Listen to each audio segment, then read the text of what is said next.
Mbote na balandi nyonso ya tokomi wapi epenge Fofana nde na milobelaka toujours toyaka soki tana yo ekoki babenga biso soki moma eye lelo attaque musulman yango bewaka kombo ya Ibrahim Fofana na se retrouvé na siège islamique komiko oyo se retrouvé na niveau ya Wileri ezana likambo oyo ezoleka awa entre représentant islam na Congo représentant légal yango toye awa po naeba kotuna mituna eza nini eza lokola lolenge tokendaki élection tango président ya Sikabimi il fallait ba installer mais problème eza na kati ya islam représentant légal na bango ezo poser problème pona ministre ya justice abimisa arrêté pour ba faire ko installer représentant ya Sika eza bloqué wapi eza lokola mutuka itambolaka feza na kabira il faut moteur eza na mafuta faut ba pineza pe na mupepe yango tolingi toyeba mutuka oyo etelemi pona ba pine mupepe zate moteur mafuta sili baza bloqué wapi yango esengeli biso bana ko lupango toya poto tuna mituna poto yeba nini eza koleka na comité islamique pour nous la représentant légal faut en avoir des documents. Est-ce que ça le lenge moko oyo ba représentant o ba leka bazaki installé na arrêté ya ministre de justice toté yango na sokota na kati na bokasi ya fiso boko ndeto yeba to tuna ga mituna ndeto so eyan. Cher salam alaikum. Wa alaikum salam wa rahmatullahi wa barakatuh. Je pense que non na juif fantôme té. Vous appelez un musulman solo. Ndenge ka omoni ndenge pe olobi makambo ndako isika yoza fantôme azate donc imam représentant légal chez Youssouf Djibondo nde apesinga maloba po nasolo nango na kati ya émission tokomi wapi nazali représentant légal adjoint à charge de l'éducation et formation des cadres la communauté islamique Eli le 30 janvier 2020. Mais avant cela, c'est depuis 2014 que j'ai été investi dans l'Assemblée générale. Il y a Komiko Oesetenaki, na Alimouine comme représentant légal adjoint à charge, il y a éducation et affaires sociales. Je pense que vous êtes à l'aise. Très à l'aise. Alhamdulillah. Merci. Ota la caméra. Tokomi wapi na comité islam na Congo. Ndeko le bio sa musulman Sony Patolandaki Ndeko Eliezer la fois passée quand il y a plus d'une personne ont cru que Ndeko Eliezer azalaki contre les musulmans azalaki contre les musulmans il a posé des questions oyo et salaki biso Sony alobi ba West Africain nyonso bazali na kati ya Kinshasa sont des musulmans ba Libanais sont des musulmans. L'économie de ce pays est entre les mains des musulmans. Mais les musulmans congolais, bazangi ata esika parce qu'il a parlé na terre o esengeli to sambela nango idil fitero idil ada. Mais les musulmans bazangi ata organisation bazangi esika ko sambela. Kaka bakendo ko bundana kana ba mosquée isoki. Kaka bakendo bundana kana ba mosquée Citas. Évidemment, notre frère a raison. Parce que les musulmans, si le gérant communautaire Abdallah Mangala, il a fait 10 ans de 2004 à 2014. Statut en 2009 consacré, poste imam représentant légal, et il y a une année, c'est-à-dire 5 ans renouvelables une fois. Donc un imam représentant légal ne peut faire que 10 ans. Ce qu'il 10 ans accueilli. C'est pourquoi en 2014, Ali Mouini Ayaki, Ali Mouini Aye, compte tenu à Bizaleli à Mabé, immoralité, détournement, Baba Kambonio Samabé, bâtiment Oyo, lobby, bâtiment Oyo, communauté islamique Azanango. Bisote Tosomba, Ndekoye Biango, c'est la Banque islamique de développement, Nde Asombe la Bisoyango. Rasoul sallallahu alayhi wa sallam a lobby. Mosengi muto asenga ka chaque fois loboko ne ezalaka na se o apesa kande loboko ezalaka likolo Donc, tout ce que nous avons ici, des mosquées Oyozomona na Katia Kinshasa, ce sont les étrangers. Bisomoko ba musulman congolais tosomba ata 1 mètre carré à Mabelete. Et ça sonne. Et le plus grand problème Oyo Lobito Komi Wapi. Depuis la communauté Nabiso est reconnue vers les années 72 par le feu maréchal Mobutu comme une association confessionnelle. Lorsqu'on parle d'une association confessionnelle, eza association ba mécanicien té, eza association ya ba électricien té, ya ba kwado té. C'est une association confessionnelle. Lorsqu'on parle de la confession, nous sommes une confession islamique à la République démocratique du Congo. Ce sont les religieux et les imams qui devaient prendre le devant de la gestion en communauté. Aucune église catholique ba sangonde bazali boso, aucune église protestante ba pasteur, aucune na kimbangisme eza bambuta, mais celle na la communauté islamique autozomona ba politiciens. Les gens qui ne connaissent même pas ce qu'on peut dire ce sont qui ont pris cette communauté en otage pendant plus de 40 ans. C'est pourquoi les imams ont dit non. Non, trop c'est trop. Bah imam ba télémaki. Bah télémi. Et il y avait un conflit terrible parce que Ali Mouine voulait glisser. À Salissi Assemblée, mon en 2018 pour glisser. À 3 ans. Et puis il a radié le conseil théologal islamique, le conseil théologal national. Lorsqu'on parle du conseil théologal national, c'est comme la... Conseil théologal, c'est-à-dire Eza Lisanga ya Banganga ya Nzambi. Conseil théologal, donc Banganga Nzambi Lisanga na Bango. Ya Islam. Sikoyo oya aleka tuana Ali Mwini alongoli Bango na kati ya stati na oya fabrikaki. Parce que Alinga qui a glissé, Nandingisa, parce que secrétaire général Oyakala Idrissa Katenga afunda ki Ali Mwini na ba détournement na kindumba na makambo nyonso ya mabe. C'est pourquoi conseil théologal basambisa ki bango na Ali Mwini na secrétaire na yi. Sikoyo ba imam ya conseil théologal balinga ba jwa fatwa po ba suspendre bango.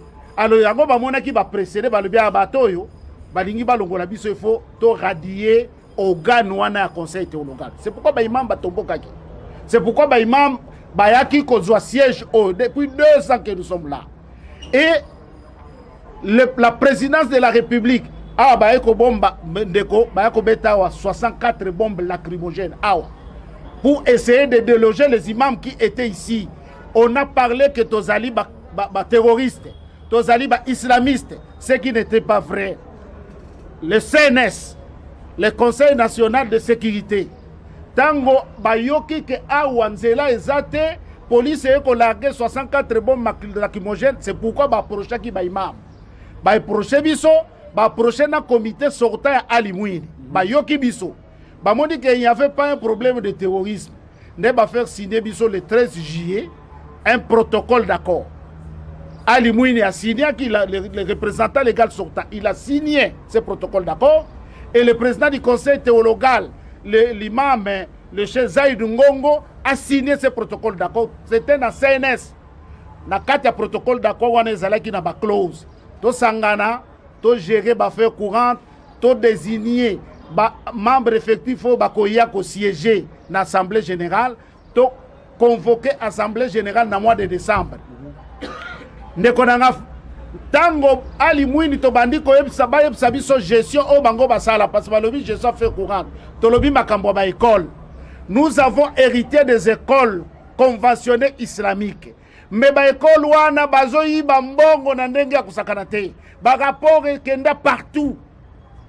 So tina nini ya représenter à islam ponga na za musulman. Oui, tango zo so atana ndeko na biso na Brazzaville même na Sénégal. Oui. Et ça la soni de touti na Ramadan. Oui. Mais bozo obligé bozo mbongo bokende ko louer stade des martyrs. Oui. Musulman azamutu apeto va assembler face à la mission. Musulman azamutu ndeto mo ata ba église de réveil. Il faut ba yeba place azokende. Oui. Ndenga na mito ezo senga la musulman ba lobela ba difficulté ba nanga. Oui. Bozo na ni chaîne à télévision, bozo na chaîne à radio. Bana ba musulman bazo mériter ko tanga na ba école ou bazo tanga arabe. Ou ils sont dirigés par les musulmans. Parce que Tina Nini Botiaka représentant légal dans le Congo. Merci na motuna oyoyo o tudi esengeli to ya nolela yango.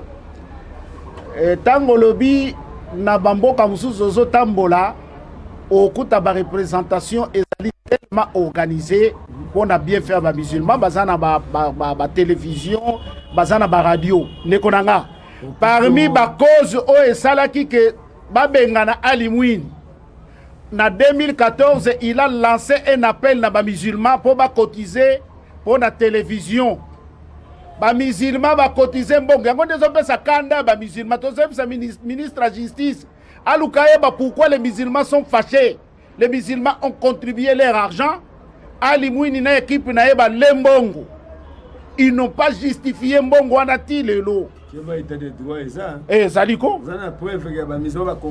Je vous dis, j'ai des preuves tant qu'ancien membre du comité directeur, j'étais avec Alimwini. J'ai tous les soubassements. Je ne parle pas à l'air. J'ai tous les soubassements. Ndengo lobi wana ke okenda mamboka mususu okuta bango baza organiser biso to dinginde to sala o parce que batwana o ba gérer communauté na biso pendant plus d'une décennie. Bazala na souci lingomba te. Moi-même qui vous parle, j'ai construit des mosquées na Congo central. J'ai construit des écoles na Congo central. Mais l'islam au Congo, c'est-à-dire cette communauté ba kambinango, bazata na école te, ba école nyo sozo mona ya ba soudanais. Ce sont les étrangers. Et c'est pourquoi les étrangers ne sont pas match. Bango de siko bakoma ko juambongo destiné na développement à communauté na Congo, bango de bakoma ko représenter biso. Donc nous on nous considère comme toza batomoko, toza honnêteté. Donc c'est pourquoi les imams ont dit que toi dois destiner à communauté. Donc je vous dis, je vous rappelle, to signer protocole d'accord, to vandia. Ba Alimwini to sala ina bango 3 mois. Là to comme tout na bango makambo gestion, ils ont fui parce que etikala ki 3 mois pour te convoquer assemblée dans mois de décembre. Ba kimi. Et je vous informe, Abdallah Mangala qui prétend aujourd'hui être un représentant légal fictif.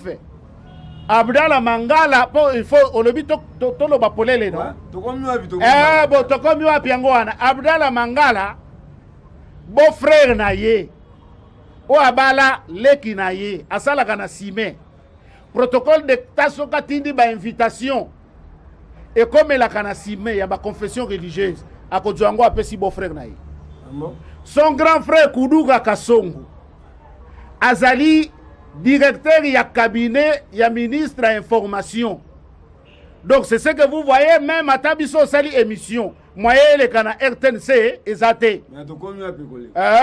bino ekoleka parce que bino za solo pona kopesa sango koyeba nini ezoleka na kata lingomba na biso. Donc c'est un peu dans ce cadre là ndeko zolo ba que Abdallah Mangala zomona na partout, il n'a pas été élu. Il faut battu na eba pona ki wapi parce que nazo cité par rapport à l'assemblée wa biso tango tomoni bango babimi Abdallah Mangala zalaki na biso comme président il y a comité de soutien et de suivi Akimi bako sala liboke na Alimwini biso zongaki na ministère à justice bango nyoso ba gérer islam oui kota ezate oui mutako sala ata 20 ans soki bolambo ezana bato yo zo diriger oui bakolo batika ata c'est ko soki ka ala lingi abengi yo oui mais lokola kota ezate ya ko luke longiasika so lelo to komi wapi oui to sokende soko zomona bazo tinga mezanine. Ça nous devons dire la vérité. On a écrit des lettres pour dénoncer c'est-à-dire fraude fiscale et salema. Il y a des gens qui sont en contact avec ces anciens dirigeants.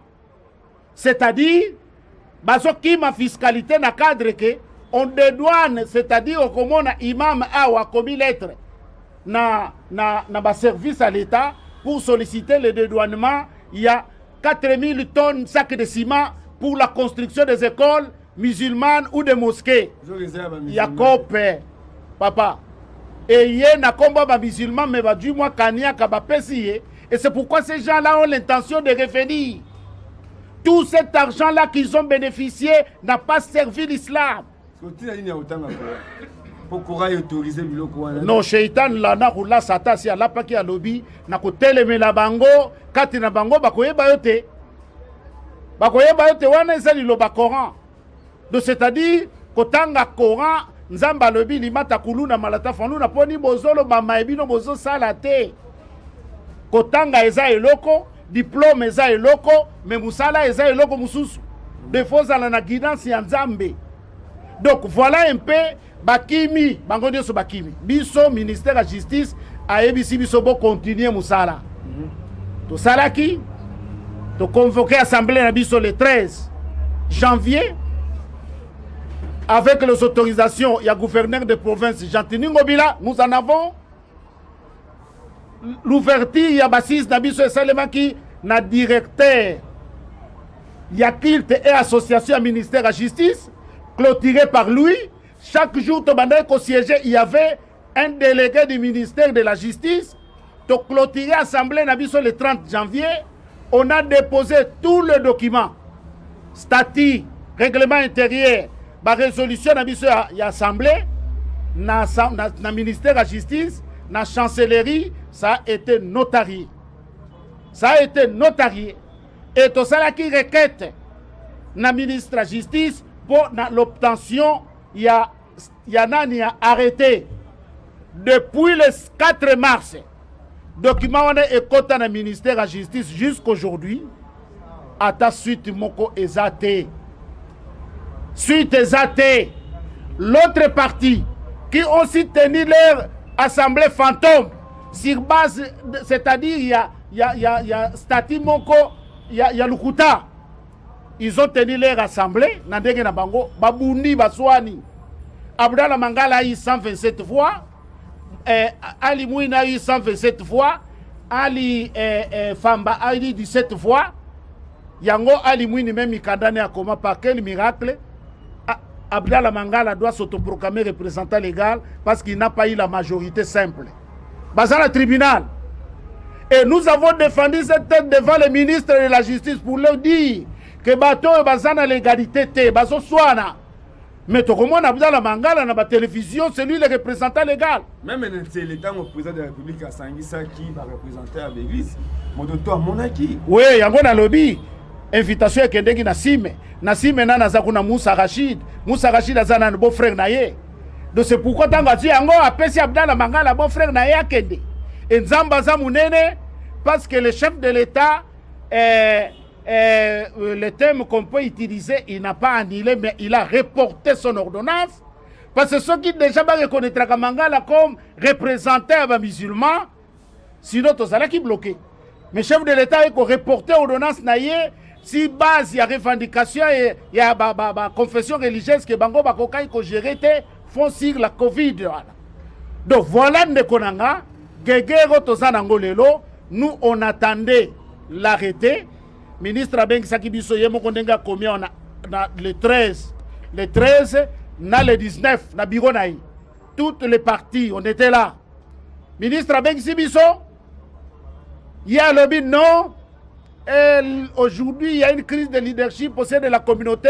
Communauté, ça a 3 groupes. Biso ça 3 groupes, 2 groupes. Abdallah Mangala, na Ali Mouini, Basa Moutoumoko.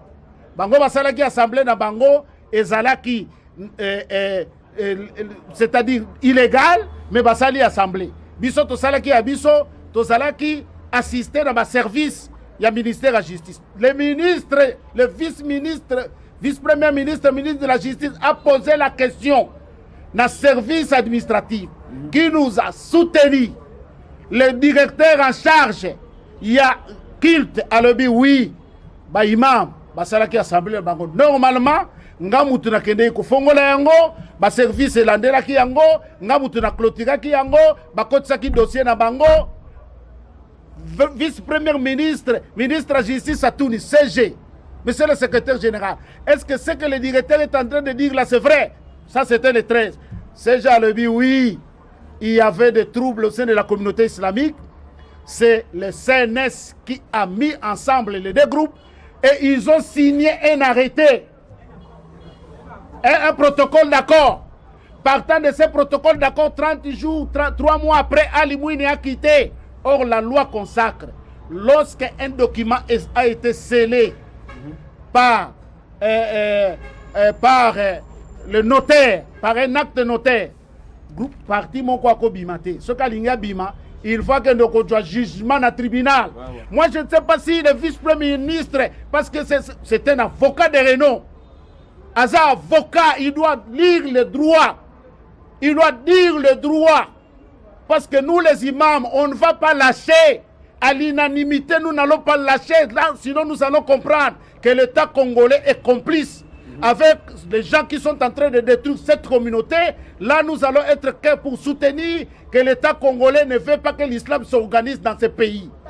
La communauté islamique avait déjà tenu son assemblée générale du 13 au 30 janvier 2020, laquelle assemblée a déjà tous les documents requis par le ministère de la Justice. Lors d'une réunion avec son Excellence, Monsieur le Vice-Premier ministre, ministre de la Justice et garde des Sceaux, Monsieur le secrétaire général à la Justice avait déclaré devant l'assistance que les dossiers de la communauté islamique étaient déposés sur la table du VPM depuis le 4 mars 2020. Donc, nous sommes un peu éclairés aujourd'hui que ces dossiers traînent pour que l'arrêté soit octroyé à ceux qui sont reconnus comme autorités de la communauté au niveau du ministère de la Justice. Mais d'autre part, des sources un peu plus sûres, un peu concordantes, commencent à renseigner que l'autorité du ministère de la Justice voulait nous amener à une prétendue troisième assemblée générale avec des gens sans documents, avec des gens qui sont reconnus par le ministère de la Justice comme étant avoir usé faux et usage de faux. Donc les gens poursuivables pénalement dans la loi congolaise. C'est pour communiquer aux musulmans que nous restons confiants au ministère de la Justice qui ne va pas se permettre d'organiser une assemblée légale qui n'est pas reconnue par les autorités de la communauté parce que cette assemblée est déjà terminée. Et nous appelons ici l'implication personnelle de son Excellence, Monsieur le Premier ministre, de son Excellence, Monsieur le chef de l'État, pour que la situation de la communauté islamique en République démocratique du Congo n'embrasse pas les 10 millions de fidèles musulmans qui, de par essence, ont cru que l'islam c'est une bonne religion, c'est une religion de paix. Et on a donné une note explicative par rapport à ça. A Ekobeng Sabiso le 19, Neko. De 15h à 21h, ni muto aloba ki te do ba vengi na nzala na biso kutu karem na biso moyeto fongolango normalement ezate. Avant d'ici biso kaka boye. C'est pour démontrer que moi basa na considération na islam na Congo ezate les imams de 15h à 20h30. Vice-premier ministre, ministre de la Justice. Yakasende, oui. À la fin, il nous dit quoi? Bon, aussi pour déposer qui va document na bino, mes services et moi nous allons examiner la conformité de ces documents et on va décider par la suite. Nous avons été surpris par la voie. Il y a Internet, on dit réseaux sociaux. Le ministre vient de signer cette correspondance adressée à chez du Bondoka pied de lui maintenant reconnaît malgré toute l'explication à son reconnaître 3 représentants légaux. Et il lui dit quoi compte tenu de la crise de leadership, moi, le ministre, je convoque une assemblée générale. Le ministre, sur quelle base? Sur quel texte un ministre peut convoquer une assemblée générale? C'est la question que nous sommes en train de nous poser aujourd'hui. Sur quel texte? Parce qu'il nous a accompagnés. Pourquoi ce virement à 180 degrés? Pas des poids de mesure, virement à 180 degrés. Nous nous posons la question, qu'est-ce qui se passe par rapport à ça? Est-ce que le ministre Alingi Penza musulman va se soulever? Chef de l'État, Fatih Béton, Tozo Belela yo, avec cet état de droit, Fongola Miso.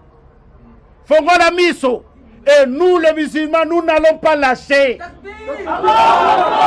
Nous n'allons pas lâcher. Ça, ce n'est pas une menace, mais nous sommes en train de dire la vérité. C'est la vérité parce que nous avons été toujours respectueux des autorités établies. Mais tous les autorités ne vont pas protéger Bisso. Exacté. Donc, sur quelle base cette lettre hier a convoqué l'Assemblée sur base c'est-à-dire des statuts de 2009. Et ceux qui vont assister dans cette assemblée, ce sont les membres effectifs, c'est-à-dire bateau pilla religion.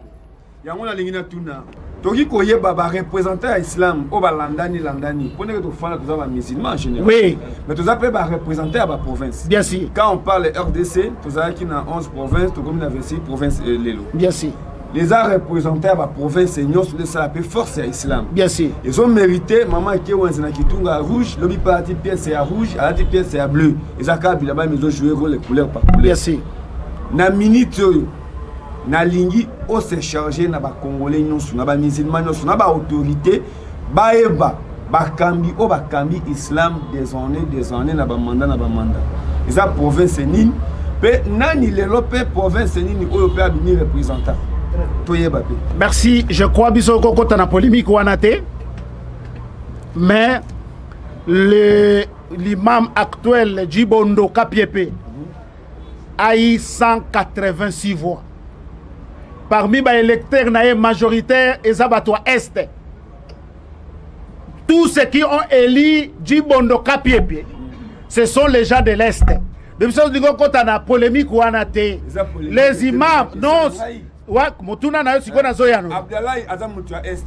Yangona zoya. Andaki péché Abdallah pe mutua Est. Oui. Mais comment est-il possible lelo eke na ba Congo, to eke na Bandundu, oui. To eke na Congo central, non na Équateur, to na Kasai, ça vient problème. Non, tout balandani bazaba to ya Est. Mais pourquoi lelo ekei na Kasai et boti likambo? Mais est-ce que o abima ki libosala ki na arrêter? Ngana zoya no la yo. Non, Gana Lebi na yo, c'est pourquoi au Moni, ce sont les imams. Banganga Nzambende balingi badjo destiné à communauté na bango. Parce que les cas qui liboso, batouana bazalaki ba politicien muziki. C'est pourquoi Banganga Nzambe bazotala, Nzamba lobi nini na prophète na ye. Tango bango ba Eli Yusuf Djibondo batalaki makambo ya Muswahili te, batalaki makambo ya Muluba te. Mais ça, nous devons confirmer. Donc, pour que le musulman, toute tendance confondue, ont voulu réellement le changement dans le sommet de la communauté. Depuis, la communauté islamique existe. Il n'y a que des représentants de Swahiliphones qui se sont succédés. C'est pourquoi les imams, batali tendance on a été balobi, cette fois-ci, Toponande Konabiso Youssouf. Djibondo qui est un Moulouba. Et ça ne frise pas. Et ce côté sa divergence quatre na bisoté. Biso ba imam tozo bundana na iloko wana te. Parce que ceux qui déjà toza la kana bokeseni wana sino assemblée na biso et souka ki ndenge oya ba Ali Mouini et souka ki na Mangala oya biso elekaki conformément na Coran, conformément na maloba Toma Muhammad sallallahu alayhi wa sallam. Donc Youssouf Djibondo Kapiepe pour vous dire, il est Moulouba, il est de Kassai. Donc, ce n'est pas tendance wana parce que Zalaki, Sokotali, Batunion Soyo, Bazalaki na kati assemblée. Les Swahiliphones étaient majoritaires. Donc, toute tendance qui te dit, Ouest Union se confondit. Par rapport à Swahiliphone, Union se confondit. Djibondo ne pouvait pas passer représentant légal. Donc, sentiment wana, biso et pana biso moyezana, ezate, parce que nous sommes en train d'évoquer les changements au sein de notre communauté. Mengana yebi ke bino pe ba musulman boza benga mandat o euto lika awa bolobaki ke non mandat eza ya ko sacrifier d'abord hôpital moko ya nene mosquée moko ya munene radio makambo tuezo concerné ba musulman mais boza pe na ba bolobeli na mona pe ba député na biso ya ba musulman pe baza mais nazo mona pe bozo lobelo côté bozo reprocher représentant ya bino alongwe loko moko te. Nani Ali Mouine? Ali Mouine. Non. Non. Ah. Ali Mouine. Ali Mouine. Le membre du comité directeur sont au nombre de 21. Bisso, nga qui vous parle, j'ai été élu avec Ali Mouine en 2014. Février 2015, 9 membres du comité directeur sur 21 Babimaki, Balongwe. Pour la gestion. Vous aurez poussé. Mais dans l'immoralité, à bot sabasi atalate. pourquoi autoriser Landa papa. Pourquoi autoriser base Non. Bala bango. Loi 004 d'article 50, Balobi ne peut être imam représentant légal que Moutoyo ou a opposé un acte immoralité. Donc lorsque déjà aux ont détourné, lorsque déjà aux ont salé Makambomabe, lorsque déjà aux ont séparé les musulmans, lorsque, c'est-à-dire tu n'es plus digne de représenter les musulmans. Donc, Azan de Konabiso, Tokoki ko éventré boa awate, mais lorsque les imams se sont mis debout pour Nakoloba, ça suffit, c'est-à-dire il y a eu des dérapages. C'est pourquoi dans le but, il n'a rien fait. Mais ce qu'il il fallait payer à la communauté peut vivre. Mais il y a une communauté qui vivre. Les musulmans Congo message tous ces années. Nous avons tenu une assemblée générale assistée par le ministère de la Justice. Tous les documents news. Nous avons introduit des requêtes, des documents notariés dans le service. Il y a un ministère de la Justice. Légalisé, notarié. Mais par quel mécanisme que nous sommes ensemble? Tout ça, l'Assemblée générale, on est trouble. Il y a la paix, il y a la quiétude. On a démarché, on a pris de contact avec les politiques de ce pays. Le musulman, c'est une confession religieuse très docile. Tous on a problème dans les musulmans. Avec les musulmans, on peut même dormir dans nos petits oreillers. Un politique de Trump qui nous a dit ça. C'est-à-dire, obéissance à Dieu, obéissance aux prophètes et autorisée aux autorités légalement établies. Ils sont en conflit dans l'autorité. Ceux qui sont les mbeba tokolobela bango bozo sa les ambeba. Na boto sinyonso na boboto nyonso. Metango bango bazo lukasiko kotumbo la biso. On ne va pas se laisser faire. Nous voulons opposer question. Pourquoi vous n'avez pas de députés au Parlement? C'est parce qu'on n'est pas organisé. Balingi Teto s'organiser. Nous sommes 10 millions de musulmans. Plus de 10 millions de musulmans. Balingi to konye ko sa na situation oyo. Moi j'étais avec l'ancien président, je suis député national honoraire. J'ai cessé de poser la question à un président du Parlement pour lui dire les musulmans ne sont pas représentés alors que nous représentons 10% de la population congolaise. Abinangate, M. Abdoul, honorable, ce que vous dites là, ce n'est pas vrai. Si réellement vous avez qui 10% de la population congolaise, vous devez avoir 50 députés dans le Parlement. Vous comprenez? Vous devez... La concentration des musulmans, c'est à l'est de la République démocratique du Congo. Origine, il y a l'islam, on a Congo et ça, Maniema. Mais Maniema fait sortir combien de députés nationaux? C'est parce qu'on n'est pas organisé, on ne veut pas qu'on soit organisé. Nous allons constituer une force dans ce pays. Cette marginalisation, cette discrimination, nous n'allons pas continuer à avaler ça. Nous n'allons pas continuer à supporter ça. Les musulmans du Congo, aujourd'hui, nous avons des chers, des théologies qui ont étudié la religion. Ils sont légions.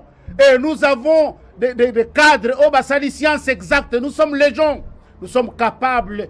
Regardez au niveau des institutions. Regardez au niveau de la présidence. Regardez partout, il n'y a pas de musulmans. Regardez au niveau des services de sécurité, il n'y a pas de musulmans. Et on veut toujours nous laisser dans ce stade ici. Dans la clochard. Nous disons non, non et non. Le vice-ministre de la Justice, vice-premier ministre, ministre de la Justice, biso a un problème dans l'État congolais. Mais bon, ça biso arrêter. Parce qu'Assemblée n'a biso salima qui n'a pas norme. Nous avons respecté tous les principes. Donc, bon, ça biso, bon, ça biso arrêter. Et nous en appelons au premier ministre, nous en appelons au président de la République, chef de l'État, Pesa biso maboko, biso petoko pesa yo maboko, parce que nous sommes plus de 10 millions de musulmans au Congo. Merci. Nalingi otala siko caméra, attaque représentant yaba musulman nyonso bazana douleur, o baza ba fazer na mboka na biso Congo. Aussi otaba libanais bazana ba mosquée na bango.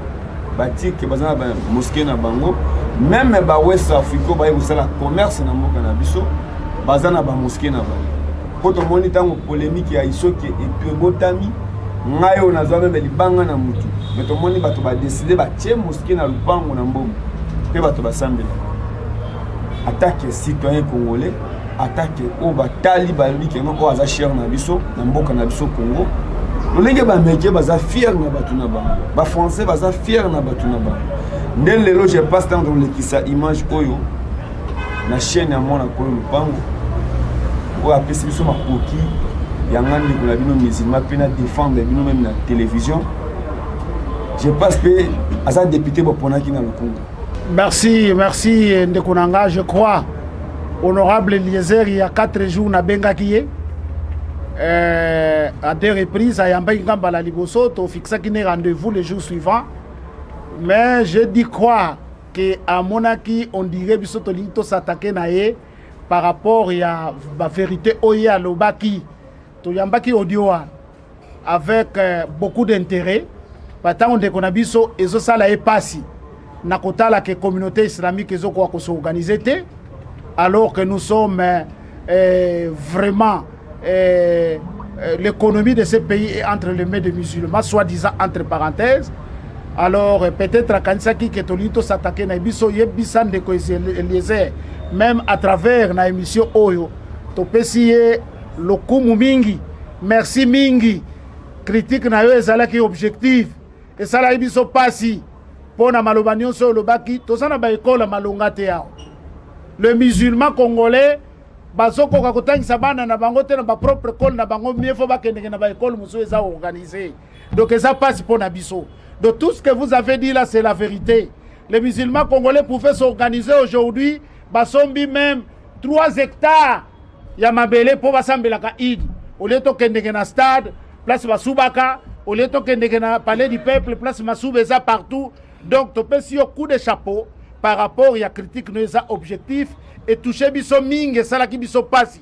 C'est pourquoi biso bande konayo ba musulman toza déjà à côté lema toza à côté lema ndesi ko moni mikakatano ya satana biso yebi yango o eza mikakatano ya satana kolikate islam etelema na kati ya mboka oyo mais loko toza na elika ke ala azali ye moko bazami bale misato te islam ekotelema et contribuer na développement ya mboka oyo ndeto lancer appel pathétique na chef de l'état Félix Antoine Tshisekedi talela biso likambo oyo totamboli partout tolemi tokomi mikanda ebele po tosenga audience epai na yo toyeba te soki mikanda ne komaka et nous nous posons la question est-ce que les musulmans congolais bazoko exister ou pas parce que nous avons des droits garantis dans la constitution. Pourquoi cette provocation? Pourquoi cette provocation? Pour tosali makambo na biso na kimia toponi ba kontina biso na kimia. Pour nous il n'y a pas de représentant légal. C'est Youssouf Djibondo Kapiepi qui a été élu le 30 janvier courant yende azali représentant légal et tosali na Mufti Zaid Ngongo yende azali président du conseil des oulémas baza ba konzimbi balé o bazo kamba biso na cadre religieux et na cadre politique.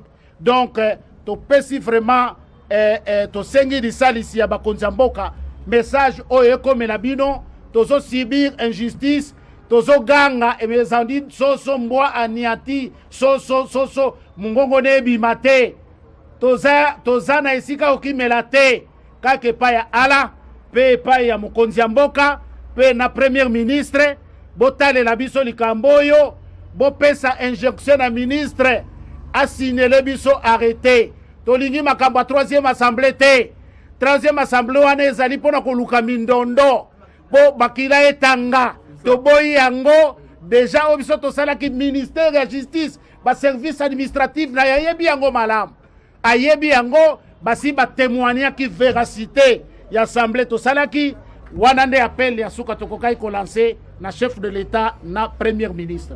Merci awandenga oabino Ibrahim Fofana na se retrouver awa point ni soki likambo ezali totambola pamba te ceux qui bakosi nous bato besoin na raison boyebi Itaga Savent chaîne est toujours proche de la population. Mais on peut s'absorber version mususu. Je passe attaque les musulmans. Le lobby qui a musulmans baza ba violent.